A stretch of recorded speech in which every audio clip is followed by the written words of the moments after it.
Lenovo mini brezžično tipkovnico trži kot rešitev za upravljanje z multimedijskim računalnikom oziroma medijskim centrom v dnevni sobi.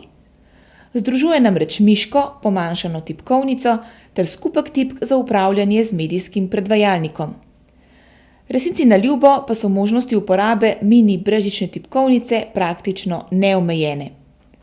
Uporabljamo jo lahko na sestankih in predavanjih za upravljanje s prezentacijami, v avtomobilu za upravljanje car PC-ja, omejitev je le vaša domišljija.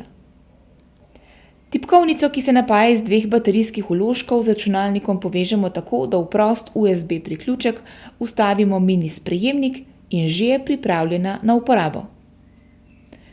Edina kritika leti na črno svetlečo plastiko, ki je na pogled lepa le, dokler naprave ne primemo v roko. A to je pač davek na trenutne modne trende, ki pa ne zmanjšuje njene uporabnosti.